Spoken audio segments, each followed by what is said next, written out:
જો વિદ્યાર્થી મિત્રો ધોરણ 11 ચેપ્ટર નંબર 12 કાર્બનિક રસાયણના પાયાના સિદ્ધાંતોમાં આપણે છેલ્લે લેક્ચર નંબર 13માં આપણા પેમ્ફલેટના પ્રશ્ન નંબર 43 થી 45 ભણી ગયા હતા. હવે હું તમને એ કહીશ કે 1 થી 45 પ્રશ્નો આવડતા હશે. જો હવે પછીના પ્રશ્નો છે ને એ બહુ રેર કેસમાં એમસીક્યુ પૂછાય છે, પણ અને શુદ્ધિકરણ એના ઉપર આધારિત છે, એટલે બહુ પ્રેક્ટિકલ મેટર છે. પણ આ જે થિયરિટિકલ મેટર છે 145 સુધીના પ્રશ્નોની, એ તમને આવડવી જ જોઈએ. હું એવો ફોર્સ મૂકું છું. એટલે આને તમારે વારંવાર રિવિઝન કરી અને 11મામાં તૈયાર કરી નાખો તો 12મામાં તમને ઓર્ગેનિક કેમિસ્ટ્રીના 4 થી 5 પાઠ એકદમ ઇઝીલી આવડશે. બરાબર. હવે આપણે આગળ વધીએ છીએ. આજે લેક્ચર નંબર 14માં પ્રશ્ન નંબર S65 થી આગળ વધીએ છીએ. તો S65 બોલો, એનું વિધાન છે કાર્બનિક સંયોજનના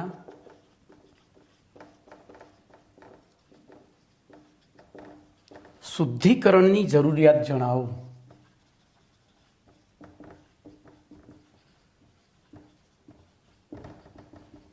બોલો, હવે આ તો કાર્બનિક, આપણે દૈનિક જીવનમાં કોઈ પણ પદાર્થ વાપરીએ છીએ તો એ શુદ્ધ હોવો જરૂરી છે. નહીતર શું થાય, એની મદદથી આપણે જે આગળ પ્રક્રિયા કરીએ, દાખલા તરીકે ભાત આપણે લઈએ, ચોખા લઈએ, તો ચોખા શુદ્ધ ના હોય તો ભાતમાં કાંકરી આવે, કે ચોખામાં તો બીજું શું હોય, જમીનની કાંકરી હોય, તો એ કાંકરી આપણને ખાવામાં નડે. તો જો એ પ્રક્રિયા પ્રોપરલી થાય નહીં, એટલે જે ભાત તૈયાર થયો અશુદ્ધ ભાત કહેવાય. તો કોઈપણ કાર્બનિક સંયોજન જ્યારે બનાવવામાં આવે છે, ધ્યાન રાખજો, તો કોઈપણ કાર્બનિક સંયોજનનો ઉપયોગ કરવા માટે તે સંયોજન અતિ શુદ્ધ હોવું જરૂરી છે. બરાબર. એનો ઉપયોગ કરવા માટે તે સંયોજન અતિ શુદ્ધ હોવું જરૂરી છે. પરંતુ તેની બનાવટ દરમિયાન તેમાં કેટલીક એ પ્રક્રિયા દરમિયાન ઉત્પન્ન થતી બાય પ્રોડક્ટ એ એમાં ભળેલી હોય, તો એ દૂર કરવા માટે એનું શુદ્ધિકરણ કરવું જરૂરી છે. પછી S66 નંબરનો પ્રશ્ન છે કે કાર્બનિક સંયોજનના શુદ્ધિકરણની રીતની પસંદગીનો આધાર, કાર્બનિક સંયોજનના શુદ્ધિકરણની રીતની પસંદગીનો આધાર જણાવો. એટલે કે શાના ઉપર છે? એટલે કે આપણે કોઈ પણ સંયોજન, દાખલા તરીકે આપણે ઘઉં છે, ચોખા છે, એને શુદ્ધ કરવા માટે શું કરીએ છીએ? તો ચાળીએ છીએ, ઉપણીએ છીએ. બરાબર. પણ પાણીને ચાળીને શુદ્ધ કરી શકાય? ના કરી શકાય, કારણ કે પાણીમાં જે અશુદ્ધિઓ છે દ્રાવ્ય થયેલી, તો એના માટે આપણે આરઓ સિસ્ટમ વાપરીએ છીએ, રિવર્સ ઓસ્મોસિસ. બરાબર. આરઓ પ્લાન્ટ આપણા ઘરમાં છે ને. તો અહીંયા આપણે લખીશું તો કાર્બનિક સંયોજનની પ્રકૃતિ અને તેમાં આવેલી અશુદ્ધિનો પ્રકાર. પ્રકૃતિ અને અશુદ્ધિના પ્રકારને ધ્યાનમાં રાખી અને આપણે કાર્બનિક પદાર્થના અથવા તો કાર્બનિક સંયોજનના શુદ્ધિકરણની રીત પસંદ કરીએ છીએ. ચલો, એના પછી S67 એનું વિધાન છે કાર્બનિક સંયોજનના શુદ્ધિકરણની સામાન્ય પદ્ધતિઓ. સામાન્ય પદ્ધતિઓના નામ જણાવો. બોલો. ચલો, તો આ આપણે ભણવાની છે અહીંયા, એટલે એ પદ્ધતિઓના નામ આપણે યાદ રાખીશું. સૌથી પહેલી છે ઉર્ધ્વપાતન. સૌથી પહેલી છે ઉર્ધ્વપાતન. બીજી છે નિસ્યંદન. બીજી છે સ્ફટિકીકરણ. ત્રીજી છે નિસ્યંદન. ચોથી એ છે વિભેદી નિષ્કર્ષણ.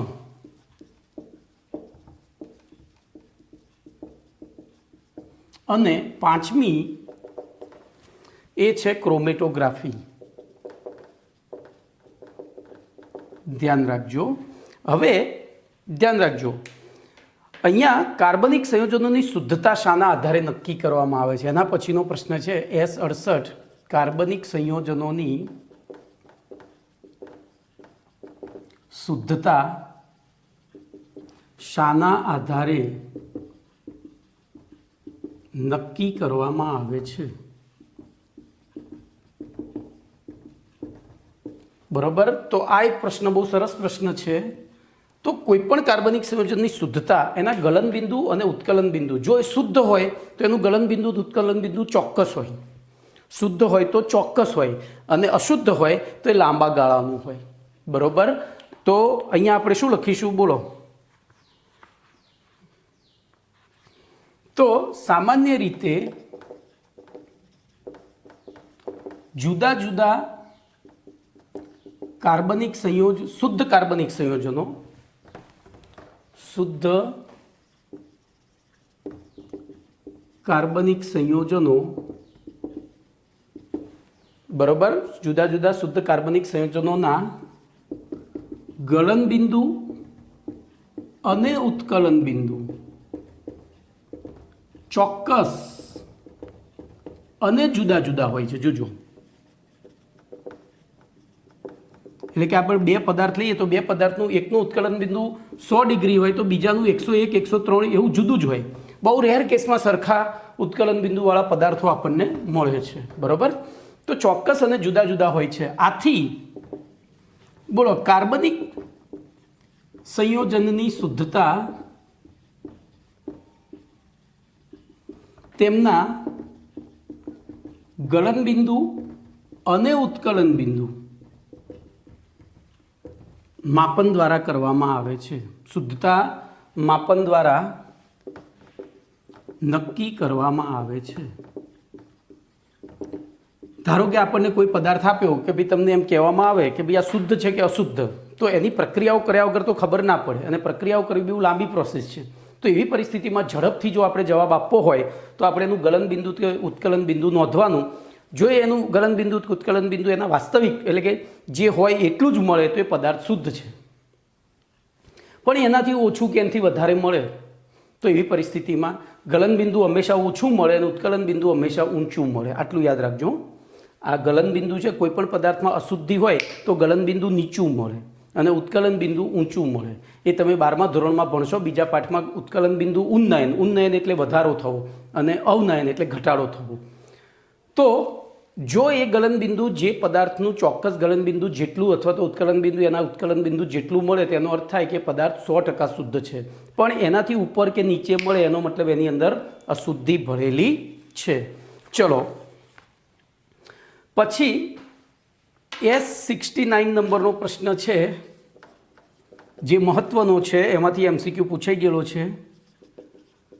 કાર્બનિક સંયોજનોની શુદ્ધતા પારખવાની આધુનિક પદ્ધતિઓના નામ.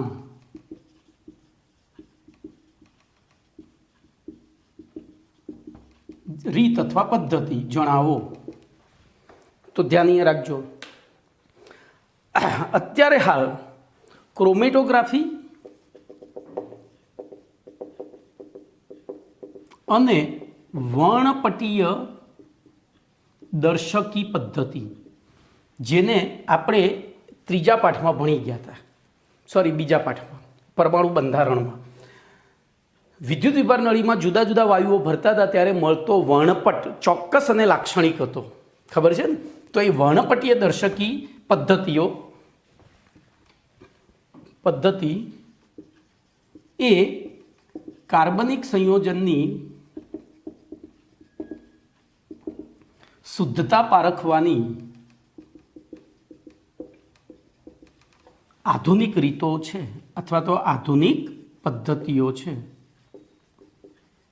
આપણે બેના નામ અહીંયા જણાવી દીધા.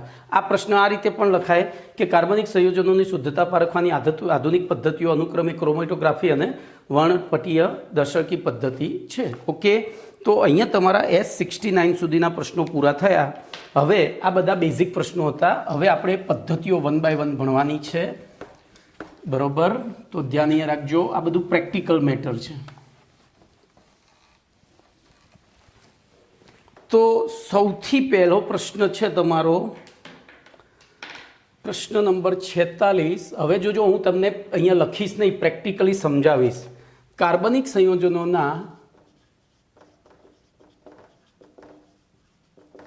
શુદ્ધિકરણની ઉર્ધ્વપાતન પદ્ધતિ સમજાવો. બરોબર, તો હવે સૌથી પહેલાં આ પદ્ધતિ ક્યારે કામમાં આવે? તો કાર્બનિક પદાર્થ અને તેમાં ભળેલી અશુદ્ધિ પૈકી કોઈ એક પદાર્થ ઉર્ધ્વપાતિત પદાર્થ હોય. હવે ઉર્ધ્વપાતિત પદાર્થ કોને કહેવાય? તો જો મોટાભાગના પદાર્થોને, ઘન પદાર્થોને આપણે ગરમ કરીએ ત્યારે પહેલાં પ્રવાહી બને, પછી વાયુ બને. તો અહીંયા લખીશ, કેટલાક પદાર્થોને ગરમ કરતા તે સીધા જ ઘન અવસ્થામાંથી વાયુ અવસ્થામાં રૂપાંતરિત થાય છે. આવા પદાર્થોને ઉર્ધ્વપાતિત પદાર્થો કહે છે. દાખલા તરીકે હું લખું અહીંયા તો જો એમોનિયમ ક્લોરાઇડ NH4Cl, પછી યુરિયા, પછી કપૂર, પછી નેપ્થેલિન, આ બધા કેવા પદાર્થો છે? ઉર્ધ્વપાતિત. બરોબર. હવે ધ્યાન રાખજો, તો કોઈ એક પદાર્થ આપણો, આ તો વચ્ચે મેં વ્યાખ્યા લખી કૌંસમાં, કોઈ એક પદાર્થ ઉર્ધ્વપાતિત હોય ત્યારે તે કાર્બનિક પદાર્થના શુદ્ધિકરણ માટે ઉર્ધ્વપાતન પદ્ધતિનો ઉપયોગ કરવામાં આવે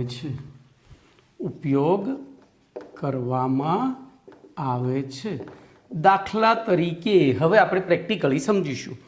દાખલા તરીકે જોઈએ, દાખલા તરીકે આપણા ઘરમાં રહેલું મીઠું અને કપૂર, મીઠાનો પાવડર અને કપૂરનો પાવડર બે મિશ્ર થઈ ગયા છે ભૂલથી.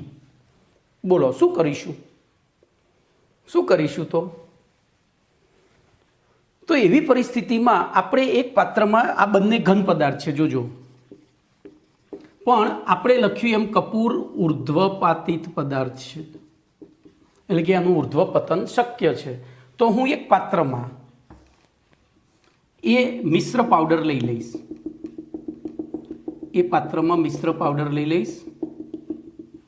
પાત્ર થોડું આમ વધુ લંબાઈ વાળું લેવાનું. આપણા ઘરમાં પેલી નાની પવાલી હોય છે ને, આમ લાંબી પવાલી, એ પવાલીનો ઉપયોગ કરી શકાય, અથવા તો લાંબા બીકરનો ઉપયોગ કરી શકાય. હવે આને ઢાંકી દેવાનું, એરટાઈટ ઢાંકી દેવાનું, અને પછી અહીંથી ગેસ ચાલુ કરવાનો. બોલો શું થશે? તો આ બે પદાર્થ ગરમ થશે, પણ આ ઉર્ધ્વપાતિત નથી, આ ઉર્ધ્વપાતિત છે. બોલો આમાંથી કપૂરનું શું થશે? સીધું જ વાયુમાં રૂપાંતરણ થશે. જ્યારે કદાચ તમે બહુ ઊંચું તાપમાન આપો ને તો મીઠું એ અહીંયા પીગલિત સ્વરૂપે જ રહેશે. બહુ તાપમાન આપો તો પણ નોર્મલ ટેમ્પરેચરે, પણ એટલું તાપમાન આપવાની જરૂર નહીં પડે, કારણ કે સામાન્ય તાપમાને કપૂર છે એ સીધું હવામાં એટલે વાયુમાં રૂપાંતરિત થાય. બોલો આ વાયુ ઉપર ગયો, પણ ઉપર હવે જો નીચે કરતાં ઉપર તાપમાન, એટલે મેં લાંબુ પાત્ર લીધું છે, જેમ ઉપર જઈશું એમ તાપમાન ઘટશે. તો એ વાયુ અહીંયા આ પાત્રની દિવાલ જે ઢાંકણ છે એ ઢાંકણના સંપર્કમાં આવીને ઠંડો પડે, અને ઠંડો પડે એટલે ત્યાં જામી જાય, પાછો ઘન અવસ્થા ધારણ કરી લે. બોલો આપણે આ પાત્રને, આ ઢાંકણને જુદું કાઢી અને મીઠું અને કપૂર, તો અહીંયા બધું કપૂર ભેગું થઈ ગયું હશે. બોલો અહીંયા શું રહી ગયું હશે? હવે તો માત્ર મીઠું જ રહ્યું હશે. તો બંનેને અલગ કરી દીધા. તો આ થઈ એની આખી પ્રેક્ટિકલ પદ્ધતિ. તો બોલો હવે આને લખીશું કઈ રીતે? તો આપણે આવું સમજાવવાનું નથી, આપણે તો લખી જ નાખવાનું છે. તો લખવા માટે શું લખવું પડે? તો કેટલાક પદાર્થોને ગરમ કરવામાં આવે ત્યારે સીધા જ તે ઘન અવસ્થામાંથી વાયુ અવસ્થામાં રૂપાંતરિત થાય છે. આવા પદાર્થોને ઉર્ધ્વપાતિત પદાર્થો કહે છે. અને આવા ઉર્ધ્વપાતિત પદાર્થોના શુદ્ધિકરણ માટે, આપણે શું કરીશું? એને એક પાત્રમાં લઈ, બંધ પાત્રમાં લઈ ગરમ કરીશું. એટલે શું થશે? એ પદાર્થનું, જે ઉર્ધ્વપાતિત પદાર્થ છે એનું ઉર્ધ્વપતન થઈ એ વાયુમાં રૂપાંતરિત થઈ પાત્રના ઢાંકણે સ્પર્શે. ઢાંકણ ઠંડુ હોવાથી ત્યાં પાછું તે વાયુનું ઘનીભવન થઈ અને પાવડર ચોંટી જાય છે.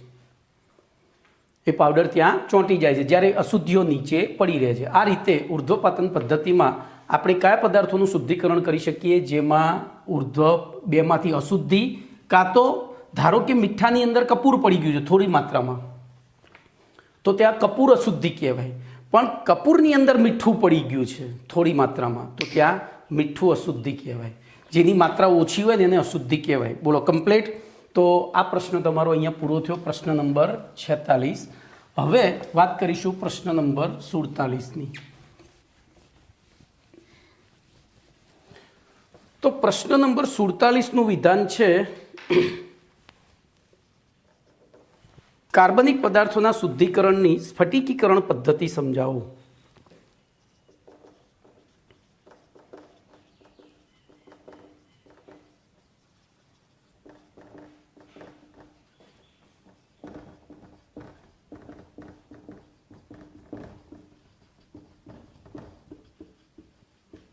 બોલો શું કરીશું આમાં?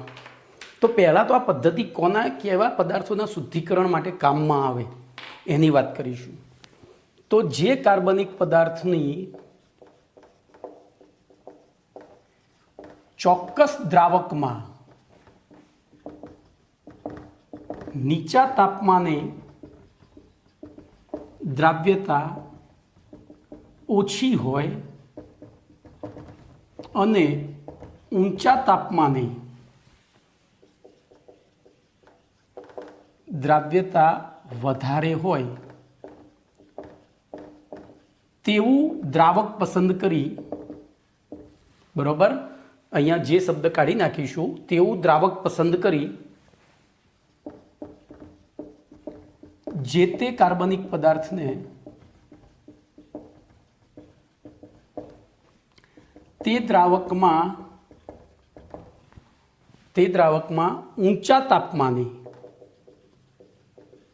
દ્રાવ્ય કરી સંતૃપ્ત દ્રાવણ બનાવવામાં આવે છે.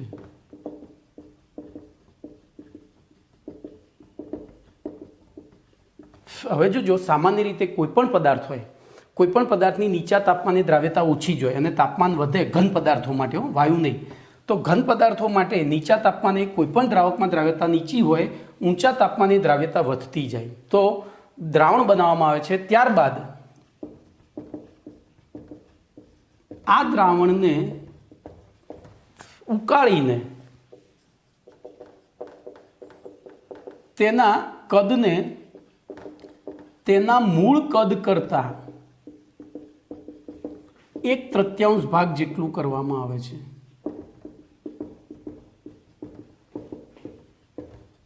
ત્યારબાદ હું પછી પ્રેક્ટિકલી સમજાવું છું, પહેલા સમજી લો. 1/3 જેટલું કરવાનું. ત્યારબાદ તે પાત્રને ઓરડાના તાપમાને આપમેળે ઠંડુ પડવા માટે મૂકી દેવામાં આવે છે. આથી તે પાત્ર અને તેમાંનું, બરોબર, હવે જો અહીંયા વચ્ચે એક સ્ટેપ આવે છે જે હું લખવાનું ભૂલી ગયો છું, બરોબર. ત્યારબાદ આ દ્રાવણને ગાળી લેવામાં આવે, બરોબર. અહીંયા હું બ્લુ પેનથી લખું છું, એ બહુ મહત્વનો મુદ્દો છે. ત્યારબાદ એ દ્રાવણને ગાળી લેવામાં આવે અને ત્યારબાદ તે ગાળણને ઉકાળીને, ત્યારબાદ તે ગાળણ એને ઉકાળીને તેના કદને તેના મૂળ કદ કરતાં 1/3 ભાગ જેટલું કરવામાં આવે છે. ત્યારબાદ એ પાત્રને ઓરડાના તાપમાને ઠંડુ પડવા માટે મૂકી દેવામાં આવે છે. આથી તે પાત્ર અને તેમાંનું ગાળણ ઠંડુ પડે છે ત્યારે તેમાં રહેલો કાર્બનિક ઘન પદાર્થ ના સ્ફટિકો પ્રાપ્ત થાય છે, બરોબર. હવે એક બીજી નોંધ લખીએ. આ પદ્ધતિમાં કાર્બનિક પદાર્થમાંથી રંગની અશુદ્ધિ દૂર કરવા માટે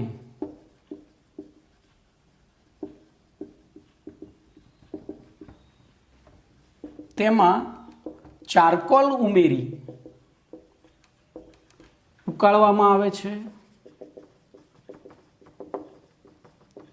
ત્યારબાદ તેનું ગાળણ કરી ગાળણને ઠંડુ પાડવામાં આવે છે। બોલો, આખી પદ્ધતિ તમે આ વાક્ય અહીંયા ભેગું ઉપર લખી દો તોય ચાલે। જો અહીંયા હું તમને એટલા માટે પહેલાં લખીને સમજાવું છું, હવે તમે એક એક વસ્તુ આમાં ભૂલ નહીં થાય, આમાં એક એક વસ્તુની ભૂલ નહીં થાય। દાખલા તરીકે આપણને બજારમાં બે પ્રકારની ખાંડ મળે છે, એક સફેદ ખાંડ અને એક પીળી ખાંડ। એ પીળી ખાંડ છે એમાં રંગની અશુદ્ધિ છે, એ પીળી ખાંડમાં રંગની અશુદ્ધિ છે, બરોબર। બોલો, એને શુદ્ધ એ દૂર કરવી હોય તો ચલો, અથવા બજારમાંથી મમ્મીને તમને દળેલી ખાંડ, એને આપણે બુરું ખાંડ કહીએ છીએ, લેવા મોકલ્યા હતા।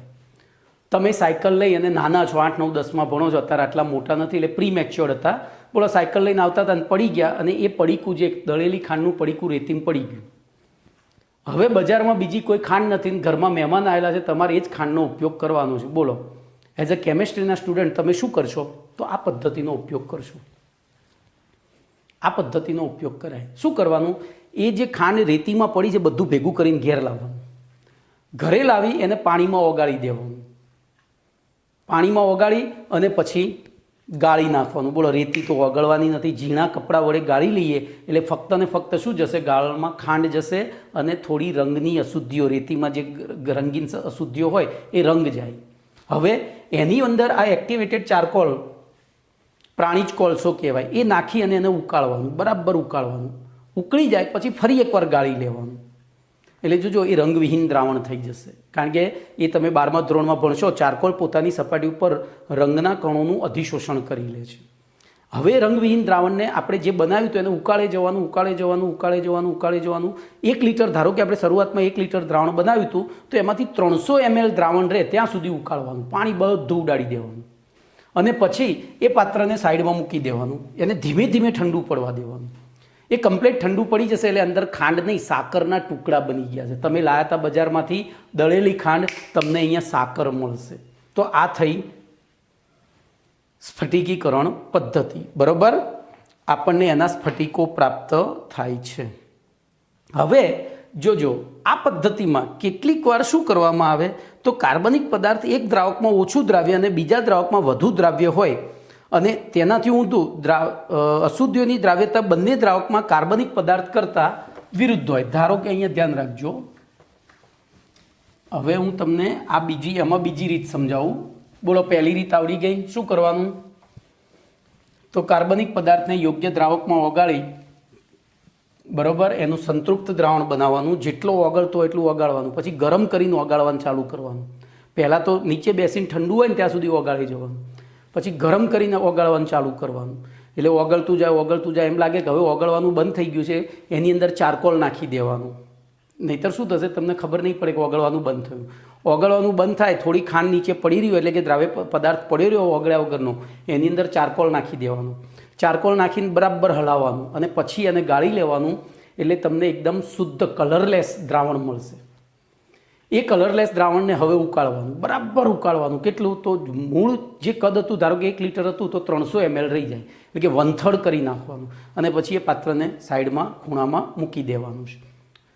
એ ધીરે ધીરે જેમ ઠંડુ પડશે એમ અંદર જે પણ પદાર્થ હશે, ખાંડ હશે તો ખાંડના ક્રિસ્ટલ એટલે કે સ્ફટિકો મળશે, મીઠું હશે તો મીઠાના સ્ફટિકો મળશે, જે પણ પદાર્થ હોય એનું સ્ફટિકીકરણ થઈ આપણને શુદ્ધ સ્ફટિકો પ્રાપ્ત થાય છે। હવે આ પદ્ધતિમાં બીજી એક મેથડ છે, તો કેટલીક વાર ધ્યાન રાખજો, આપણે 2 પદાર્થ લઈએ, કાર્બનિક પદાર્થ E અને અશુદ્ધિ B। સમજો, એમાં અશુદ્ધિ B છે, બરોબર।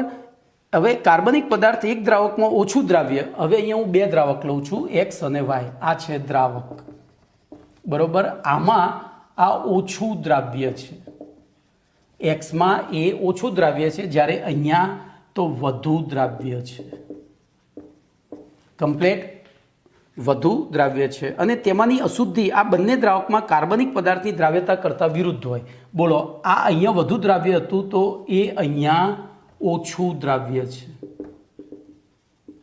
અને અહીંયા વધુ દ્રાવ્ય છે, એક્સમાં અશુદ્ધિ વધુ દ્રાવ્ય છે અને વાયમાં ઓછી દ્રાવ્ય છે।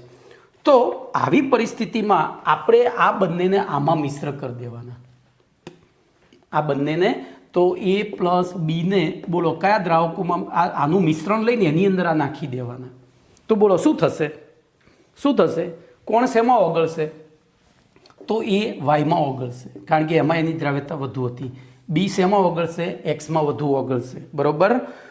અને એના પછી એને જોજો આ બે દ્રાવણોનો ઉપયોગ કરી અને પછી એને ઉકાળવામાં આવે, એનું સ્ફટિકીકરણ. હવે જોજો અહીંયા આ બે દ્રાવક એકબીજામાં મિશ્ર થતા નથી એવા છે, આ બે એકબીજામાં મિશ્ર થતા નથી એવા છે એક્સ અને વાય. દાખલા તરીકે હું તમને ઉદાહરણ આપું તો ખાંડ અને મીઠું, ધ્યાન રાખજો, ખાંડ અને મીઠું તો એ બંને કેવા પદાર્થો છે, બોલો બોલો. તો બંને પાણીમાં તો દ્રાવ્ય છે, એમાં પાણીમાં જોજો આ પાણીમાં મીઠાની દ્રાવ્યતા વધારે છે. અહીંયા પાણીમાં જ્યારે આપણે અહીંયા દાખલા તરીકે ખાંડ આપણે શેમાં ઓગાળીશું તો ઈથરમાં ઓગળશે, તો ઈથર લઈએ, પણ આ બે ઓગળતા નથી એકબીજામાં. હવે આ મિશ્રણને આમાં નાખીશું તો મીઠું શેમાં ઓગળી જશે, પાણીમાં, ખાંડ શેમાં ઓગળી જશે, ઈથરમાં. હવે આ બે એકબીજામાં ઓગળતા નથી, એ અલગ લેયર બનાવશે અને લેયર બનાવે એમાંથી આપણે પાણી અને ઈથર જુદું પાડીએ તો ઈથરમાં ફક્ત શું આવશે, ખાંડ, અને પેલામાં મીઠું જતું રહેશે. હવે આને જુદું કાઢી આનું સ્ફટિકીકરણ કરીએ તો શુદ્ધ ખાંડ મળે ને આનું જુદું સ્ફટિકીકરણ કરીએ તો શુદ્ધ મીઠું મળે છે, બરાબર. હવે જોજો કાર્બનિક સંયોજનોમાં તેમાંની અશુદ્ધિ એક જ દ્રાવકમાં દ્રાવ્યતા તફાવત ઓછો હોય તેવા સંજોગોમાં હવે ધ્યાન રાખજો બે પદાર્થ એવા છે કે બંનેની દ્રાવ્યતા સરખી છે. દાખલા તરીકે આપણે પાણી અને ખાંડ, આ બંનેમાં ખાંડ પાણીમાંય દ્રાવ્ય છે, ખાંડ પાણીમાંય દ્રાવ્ય છે, તો શું થશે, બંને પાણીમાં ઓગળ્યા. તો એવી પરિસ્થિતિમાં આપણે વારંવાર સ્ફટિકીકરણ કરીશું, વારંવાર સ્ફટિકીકરણ કરી જે નીકળ્યા એને ફરીથી પાણીમાં ઓગાળ્યા, ફરીથી પાણીમાં ઓગાળ્યા, એમ વારંવાર સ્ફટિકીકરણ કરી અને આ બેને અલગ કરી શકાય છે. બોલો ઓકે. તો તમારો આ પ્રશ્ન પણ પૂરો થયો. હવે 48મો પ્રશ્ન જોઈએ. ભાઈ હવે જોજો, હવે જે પ્રશ્નો આવે છે એમાં આકૃતિ ઉપર હું સમજાવીશ, પણ આકૃતિ મારી પરફેક્ટ નહીં હોય એ હું પહેલેથી કહી દઉં છું તમને. તો 48મો પ્રશ્ન છે કાર્બનિક સંયોજનોના શુદ્ધિકરણની નિસ્યંદન પદ્ધતિ સમજાવો. તો સૌથી પહેલી આ પદ્ધતિ ક્યારે ઉપયોગમાં આવે, તો કાર્બનિક પદાર્થ, બરોબર, કાર્બનિક પદાર્થ અને તેમાંની અશુદ્ધિ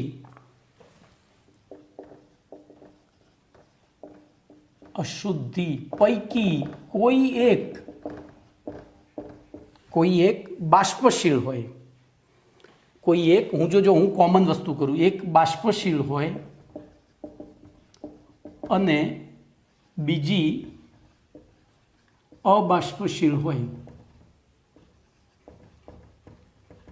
હવે જોજો મોટા ભાગે કાર્બનિક પદાર્થો બાષ્પશીલ હોય છે અને અશુદ્ધિઓ અબાષ્પશીલ હોય છે. એટલે આપણી ચોપડીમાં એવું લખ્યું છે પેમ્ફલેટમાં કે કાર્બનિક પદાર્થ બાષ્પશીલ હોય અને તેમાંની અશુદ્ધિ અબાષ્પશીલ હોય ત્યારે અથવા બંને બાષ્પશીલ હોય પરંતુ તેમના ઉત્કલન બિંદુમાં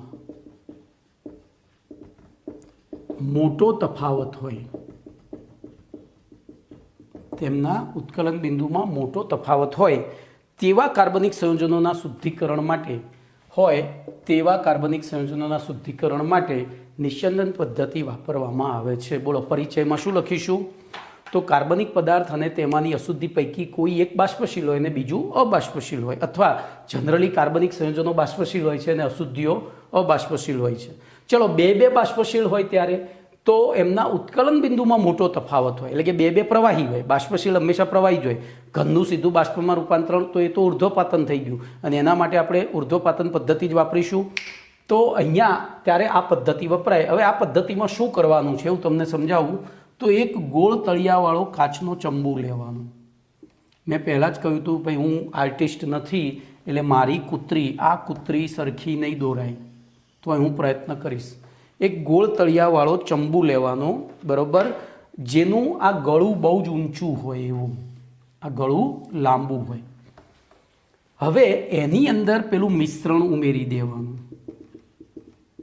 એની અંદર જે આપણે શુદ્ધ કરવું છે મિશ્રણ, અડધાથી વધારે નહીં ભરવાનું, અડધે સુધી ભરવાનું.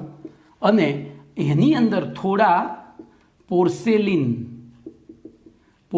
એટલે આપણી રકાબી, કપ રકાબીનો જે કાચ છે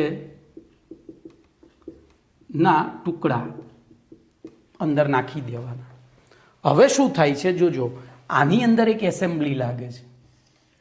આની અંદર બીજી એક એસેમ્બલી, જેને આપણે કહીએ છીએ, તો અહીંથી એક પાઇપ નીકળેલી હોય આ રીતે, અહીંયા બૂચ મારી દેવામાં આવે અને અહીંયા થર્મોમીટર એવી રીતે લગાવવાનું કે થર્મોમીટરનો નીચેનો છેડો, એટલે કે જ્યાં પારો ભરેલો છે એ ભાગ આ પાઇપના સમાંતરે આવે.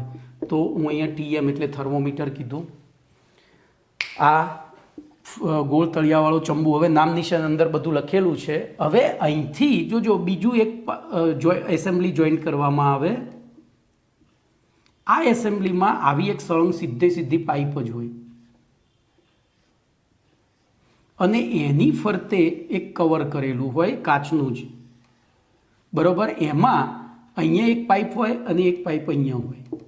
અહીંથી પાણી દાખલ કરવાનું, અહીંથી એ પાણી બહાર નીકળે, એટલે પાઇપ દ્વારા જ હોય આ બધું.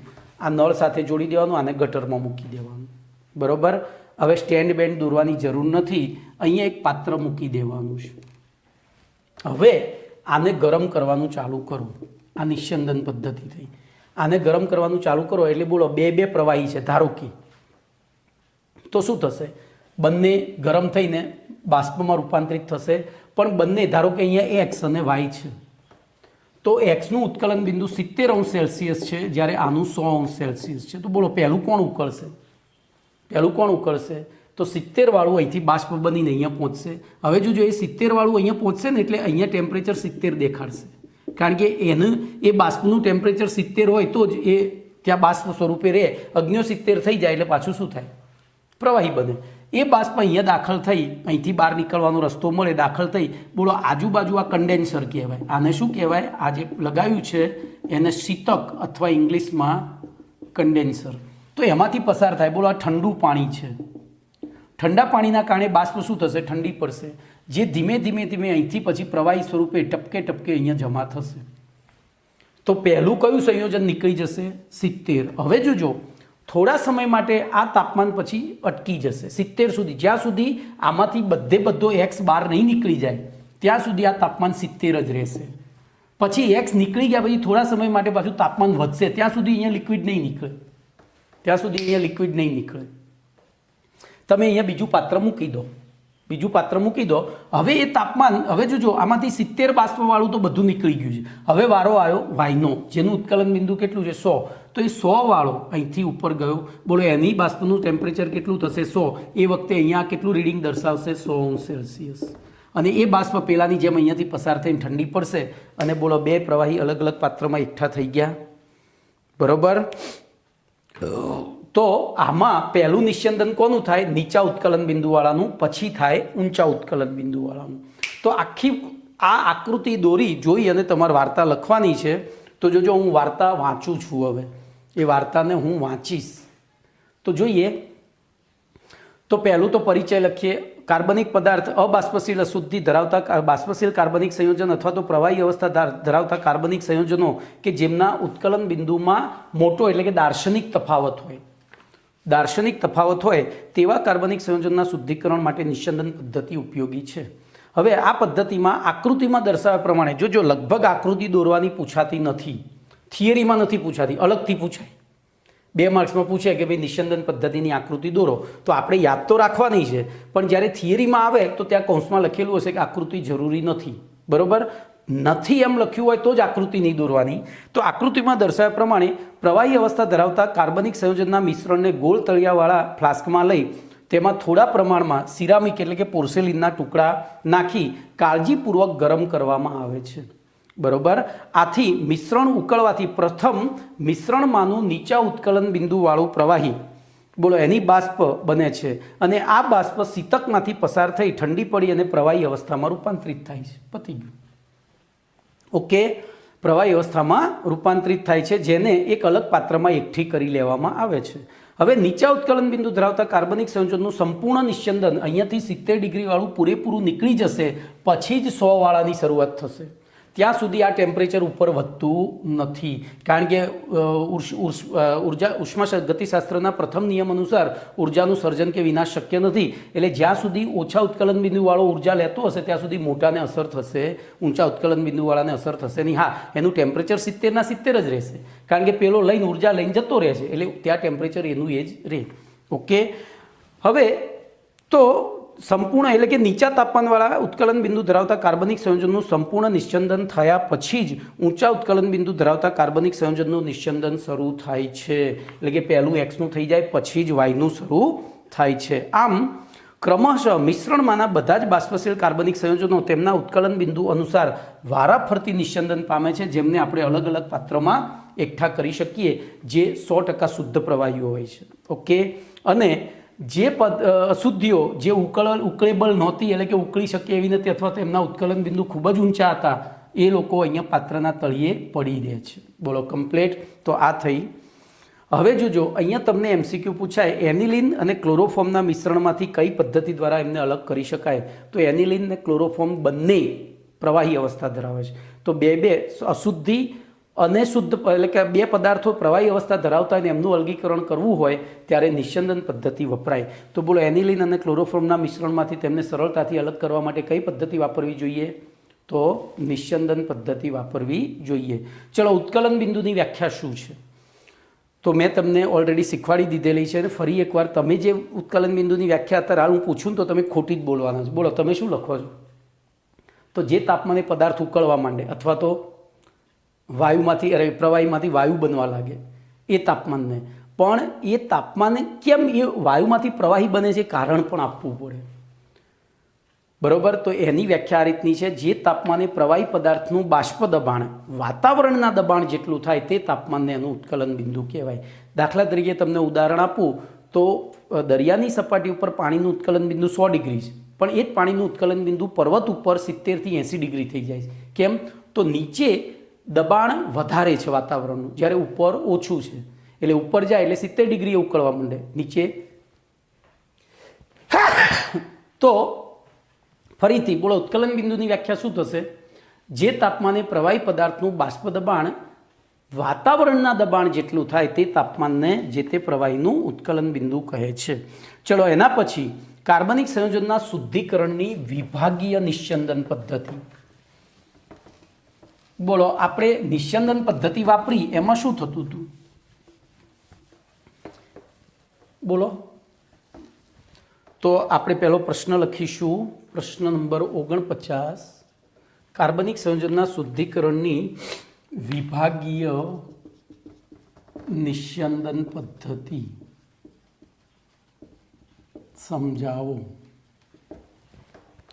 તો જો વિભાગીય શબ્દ આવ્યો એટલે કંઈક જુદું પડશે।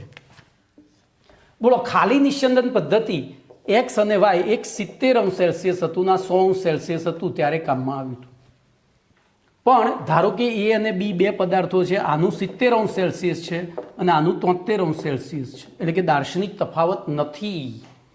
તો એવી પરિસ્થિતિમાં શું થશે? તો એવી પરિસ્થિતિમાં આપણે કશું જ કરવાનું નથી। આ ગોળ તળિયાવાળો ચંબુ, બરોબર,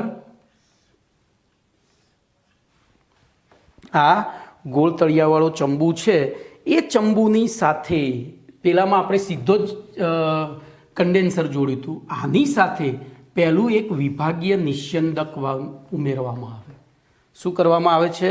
વિભાગીય, તો પૈકી એમાં વિભાગીય નિસ્યંદન સ્તંભ એડ કરવામાં આવે છે। ઓકે, હવે ત્યારબાદ જો આમાં છે ને, હવે આની આકૃતિ તમારે અંદર જોવી પડશે, આવા ખાંચા ખાંચા હોય, આવા ખાંચા હોય, અહીંથી ગેપ હોય, બરોબર, અને પછી અહીંથી કન્ડેન્સર જોડેલું હોય અને અહીંયા થર્મોમીટર હોય, અહીંથી પછી આગળની એસેમ્બલી એના એ જ, બરોબર. આ શીતક. ખાલી પેલી આકૃતિમાં આપણે સીધે સીધું જોડ્યું હતું, એની જગ્યાએ અહીંયા વિભાગીય સ્તંભ વચ્ચે ઊભો કરવામાં આવે. બોલો, હવે અહીંયા હું એ અને બીનું મિશ્રણ લઉં છું. એ અને બીનું મિશ્રણ મેં લીધું છે. બોલો, બંનેના ઉત્કલન બિંદુ કેવા છે? લગભગ સમાન. એટલે બંનેની બાષ્પ એક સાથે ઉપર જશે. પેલામાં તો શું થતું હતું? પહેલી કોની બાષ્પ જતી હતી? 70 વાળાની. આમાં કોની જશે? તો બંનેના ઉત્કલન બિંદુમાં નહીવત તફાવત છે, એટલે એ અને બી બંને ઉપર જશે. જોજો, પણ આ વિભાગીય સ્તંભ એની અંદર ઝીણી ઝીણી લકોટીઓને એવું ભરેલું હોય છે, બરોબર. અહીંયા વિભાગીય સ્તંભના બે પ્રકાર છે, પરપોટા સ્તંભ અને પેકિંગ કરેલો સામાન્ય સ્તંભ. અહીંયા આ મેં જે આકૃતિ દોરી છે એ કોની દોરી છે? તો આની દોરી છે પરપોટા સ્તંભની, બરોબર. એની જગ્યાએ અંદર કાચની લકોટીઓ હોય. હવે લકોટી છે ને, જોજો વચ્ચે જગ્યા રાખે છે, એ પૂરેપૂરી જગ્યા ના રોકે. એટલે શું થશે? અહીંથી જે બાષ્પ ઉપર ગઈ એ લકોટીઓના સંપર્કમાં આવે એટલે શું થાય? લકોટીઓના સંપર્કમાં આવે એટલે લકોટીઓ ગરમ થાય, ધીમે ધીમે ધીમે ધીમે ધીમે ધીમે. પણ કેટલી ગરમ થશે? તો જેનું ઉત્કલન બિંદુ નીચું છે ને એના જેટલી જ, ઉત્કલન બિંદુ ઊંચું છે એના જેટલી થશે, બરોબર. કેટલી થશે? તો જેનું ઉત્કલન બિંદુ ઊંચું છે એના જેટલી એ ગરમ થાય. ઓકે, હવે એના જેટલી ગરમ થાય તો શું થાય? એનાથી પહેલાંનું તો ઉત્કલન બિંદુ નીચું છે તે તો બાષ્પ સ્વરૂપે જ રહેશે એટલા તાપમાને. તો આના જેટલી ગરમ થઈ એટલે આ છે ને, આ ઠંડુ પડી જાય. પણ પેલું તો એના ઉત્કલન બિંદુ કરતાં 73°C તાપમાન વધારે છે એટલે આ બાષ્પ બનશે અને પહેલું કોણ બહાર નીકળશે? એ. અને પેલું પાછું પડી જશે, અંદરથી નીતરી અને પ્રવાહીકરણ થઈ જાય એનું, કારણ કે લકોટીઓ એની ઉષ્મા લઈ લે છે. તો એવી પરિસ્થિતિમાં બી પાછો પડતો જશે. જ્યાં સુધી એ પૂરેપૂરો બહાર નહીં નીકળે ત્યાં સુધી બી અહીંયા નહીં જાય, આટલે સુધી પહોંચશે જ નહીં. એ લકોટીઓ એને પાછી મોકલશે. પરપોટા સ્તંભ અથવા તો વિભાગીય સ્તંભ એને પાછો મોકલશે. બધો એ નીકળી ગયો પછી જ બીનું નિસ્યંદન શરૂ થશે. તો જોઈએ હવે એનું લખાણ. તો કાર્બનિક સંયોજનોના મિશ્રણમાં કેટલાક કાર્બનિક સંયોજનોના ઉત્કલન બિંદુમાં મોટો તફાવત ન હોય ત્યારે તેનું સામાન્ય નિસ્યંદન પદ્ધતિ વડે શુદ્ધિકરણ કરી શકાતું નથી, અને આવી પરિસ્થિતિમાં વિભાગીય નિસ્યંદન પદ્ધતિનો ઉપયોગ કરવામાં આવે છે. તો આકૃતિમાં દર્શાવ્યા પ્રમાણે આ મિશ્રણને ગરમ કરવામાં આવે ત્યારે તેમના લગભગ સમાન ઉત્કલન બિંદુ ધરાવતા કાર્બનિક સંયોજનોની બાષ્પ એક સાથે બને છે. મેં લખ્યું છે અહીંયા, બાષ્પ એક સાથે બને છે. આથી બે કે તેથી વધુ કાર્બનિક સંયોજનના બાષ્પનું મિશ્રણ, અહીંયા જોજો, પેલામાં ખાલી બાષ્પ કોની મળતી હતી? એ અથવા એક્સની જ મળતી હતી, જ્યારે અહીંયા તો એ અને બીની બાષ્પનું મિશ્રણ પ્રાપ્ત થાય છે. અને આ મિશ્રણની બાષ્પનું ઠારણ કરતાં પહેલાં તેને વિભાગીય સ્તંભમાંથી પસાર કરવામાં આવે છે. આથી નીચા ઉત્કલન બિંદુ ધરાવતા કાર્બનિક સંયોજનની બાષ્પનું વિભાગીય સ્તંભમાં ઠારણ થાય છે અને તેની બાષ્પનું પ્રવાહીકરણ થઈ તે પાછું ગોળ તળિયાવાળા ફ્લાસ્કમાં પડી જાય છે. હવે જોજો ભાઈ, અહીંયા પ્રેક્ટિકલી હું જે સમજાવ્યું એ તમને સાચું હતું, પણ ચોપડી પ્રમાણે જઈએ તો આ પાછું પડી જાય છે. ચોપડી પ્રમાણે એવું કીધું છે. એવું કેમ થયું? કાયદેસર એટલા તાપમાનથી ઊંચા તાપમાને, કારણ કે બે બાષ્પ છે એટલે ધ્યાન રાખજો. સામાન્ય રીતે અહીંયા શું થાય? આ બાષ્પનું તાપમાન 73° હોય તો જ આ બી હોઈ શકે, અને 73 હોય તો આ કયા તાપમાને ગરમ થાય? 73°C વધુમાં વધુ. અને 73 વધુ ગરમ થાય તો એ કયા સ્વરૂપે રહે? બાષ્પ સ્વરૂપે જ રહે. અને 73 પેલું બી કયા સ્વરૂપે રહે? પ્રવાહી સ્વરૂપે. અને બી પાછું પડે, પણ આપણી ચોપડીમાં એવું લખ્યું છે એ પાછું પડે. આપણી ચોપડીમાં શું લખ્યું છે? કે એ પાછું પડે. કશો વાંધો નહીં, આપણે સાચું જાણવાથી મતલબ છે, બરોબર. આથી તેનું પ્રવાહીકરણ થઈ અને પાછું ગોળ તળિયાવાળા ફ્લાસ્કમાં પડે છે, જ્યારે ઊંચું ઉત્કલન બિંદુ ધરાવતું કાર્બનિક સંયોજનની વિભાગીય સ્તંભમાંથી પસાર થઈ અને શીતક સુધી પહોંચી જાય છે, અને પછી ત્યાંથી તેનું અલગ ઠારણ થઈ અને પ્રવાહી અવસ્થામાં ફેરવાય છે, જેને અલગ પાત્રમાં એકઠું કરી લેવામાં આવે છે. આ પદ્ધતિમાં જુદા જુદા પ્રકારના વિભાગીય સ્તંભ ઉપયોગી છે, જે પૈકી કોઈ એક પ્રકારના સ્તંભનો જ ઉપયોગ કરવામાં આવે છે. ઉપયોગ કરી ઉપરોક્ત પ્રાયોગિક કાર્ય વારંવાર કરવાથી ક્રમશઃ ઊંચાથી નીચા ઉત્કલન બિંદુ ધરાવતા કાર્બનિક સંયોજનનું અલગીકરણ થઈ તેઓ શુદ્ધ સ્વરૂપમાં પ્રાપ્ત થાય છે. હવે વિભાગીય સ્તંભના પ્રકાર જોઈએ તો પેકિંગ કરેલો વિભાગીય સ્તંભ અને પરપોટા સ્તંભ આપણે આકૃતિમાં લખેલું જ હતું. એ પછી સૈદ્ધાંતિક પ્લેટ એટલે શું? જો આમાં એક બીજો એસક્યુ છે. તો વિભાગીય નિસ્યંદન પદ્ધતિમાં ઉપયોગમાં લેવામાં આવતા વિભાગીય સ્તંભમાં રહેલા પ્રત્યેક ઠારીકરણ અને બાષ્પાયન એકમોની સંયુક્ત રચનાને, આ જે રચનાઓ છે ને એને શું કહે છે? સૈદ્ધાંતિક પ્લેટ કહે છે. સૈદ્ધાંતિક પ્લેટ કહે છે. તો વિભાગીય સ્તંભમાં રહેલા પ્રત્યેક ઠારીકરણ અને બાષ્પાયન એકમોની સંયુક્ત રચનાને સૈદ્ધાંતિક પ્લેટ કહે છે. પછી વિભાગીય સ્તંભનો ઔદ્યોગિક ઉપયોગ જણાવો. તો આપણે ભણી ગયા છીએ પેપેનેકે ડીયુ બડા, યાદ આવ્યું? પેટ્રોલિયમનું શુદ્ધિકરણ. તો પેટ્રોલિયમ ઉદ્યોગમાં કાચા તેલમાંથી તેમના વિવિધ કાર્બનિક સંયોજનોને અલગ કરવા માટે વિભાગીય સ્તંભનો ઉપયોગ કરવામાં આવે છે. ઓકે, હવે હું સમય જોઈશ પહેલાં, પછી આગળ વધીશું. ચલો, એક પ્રશ્ન છે, ચાલી જશે. નીચા દબાણે નિસ્યંદન.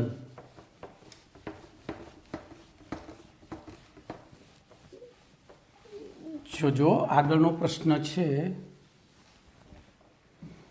પ્રશ્ન નંબર 50.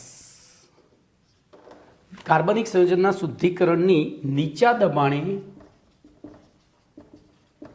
નિસ્યંદન પદ્ધતિ.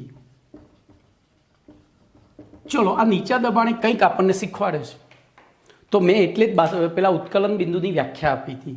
બોલો, જે તાપમાને પદાર્થનું બાષ્પ દબાણ તેના વાતાવરણના દબાણ જેટલું થાય. ધ્યાન રાખજો, આપણે એક ફ્લાસ્કની અંદર પ્રવાહી લીધું, બરોબર? અહીંયા બે પ્રવાહીઓ લીધા છે, એ અને બી. હવે આ બંનેના ઉત્કલન બિંદુ ધારો કે એકનું 700°C છે અને બીજાનું 800°C છે. તો આપણે શું કરવું પડે? આને ગરમ કરીએ એટલે બે અલગ તો થઈ જાય. પણ જો નોર્મલ કન્ડિશનમાં તમે એને ગરમ કરશો તો કેટલા સુધી ગરમ કરવા પડે? 800°C સુધી ગરમ કરવા પડે, અને એના માટે વધુ ઉર્જા વપરાય. તો એવી પરિસ્થિતિમાં આપણે શું કરીએ છીએ? તો અહીંયા દબાણ નીચું કરવાનો પ્રયત્ન કરીએ છીએ. શું કરીએ છીએ? દબાણ નીચું કરવાનો પ્રયત્ન કરીએ છીએ. બોલો, એ નીચું કરવા માટે જળ પંપ એટલે કે વોટર પંપ દ્વારા, ધ્યાન રાખજો, અહીંથી આપણે આખી એસેમ્બલી આમ સેટ કરી દીધી, બરોબર? આખી એસેમ્બલીને આ રીતે સેટ કરી દીધી. અહીંયા આપણે થર્મોમીટર ગોઠવી દીધું, બરોબર? આ TM, પછી આ શીતક છે, અહીંથી પાણી દાખલ થયું, અહીંથી પાણી બહાર નીકળ્યું. હવે અહીંયા પાછું જો શું કરવામાં આવે છે, તો ત્યાં એક ફ્લાસ્ક, ગોળ તળિયાવાળો ચંબુવાળો જ ફ્લાસ્ક લગાવવામાં આવે, અને એ ફ્લાસ્કમાંથી અહીંથી એક પાઇપ નીકળેલી હોય, આ સીલ કરી દીધું હોય, અને અહીંથી વોટર પંપ એટલે કે શૂન્યાવકાશ પંપ એ જોડી અને આની અંદરની હવા ખેંચી લેવામાં આવે. જો આખી એસેમ્બલી કેવી થઈ ગઈ? હવે આખી એસેમ્બલી કેવી થઈ ગઈ? તો અહીંની હવા ખેંચી લો એટલે એની અસર છે કે અહીંયા સુધી થાય. બોલો, અહીંયા દબાણ શું થઈ ગયું? ઘટી ગયું. અને દબાણ ઘટી ગયું તો જે પ્રવાહીઓ 800 અને 700°C ઉકળતા હતા એ હવે 200 અને 300 ઉકળશે. બસ આ પદ્ધતિનો હેતુ એક જ છે, ઉર્જાનો દુર્વ્યય ઘટાડવો. ઉર્જાનો દુર્વ્યય ઘટાડવો, બસ. આના સિવાય આનો બીજો કોઈ હેતુ નથી. તો તમે આકૃતિ પેમ્પલેટમાં જોજો, અને હવે હું બોલું છું એ સમજજો. તો ધ્યાન રાખજો, સામાન્ય રીતે ખૂબ જ ઊંચા ઉત્કલન બિંદુ ધરાવતા, સામાન્ય રીતે ખૂબ જ ઊંચા ઉત્કલન બિંદુ ધરાવતા કાર્બનિક સંયોજનો અથવા જે કાર્બનિક સંયોજનો તેમના ઉત્કલન બિંદુ કરતાં નીચા તાપમાને વિઘટન થતું હોય. હવે ધ્યાન રાખજો, દાખલા તરીકે ચલો આપણે ઉર્જા વાપરી નાખીએ અહીંયા, પણ જો આ બેમાંથી એકનું આ તાપમાનથી ઉત્કલન બિંદુ કરતાં નીચા તાપમાને વિઘટન થઈ જતું હોય તો આપણને બહાર એ સંયોજન નહીં મળે, એની વિઘટિત નિપજો મળશે.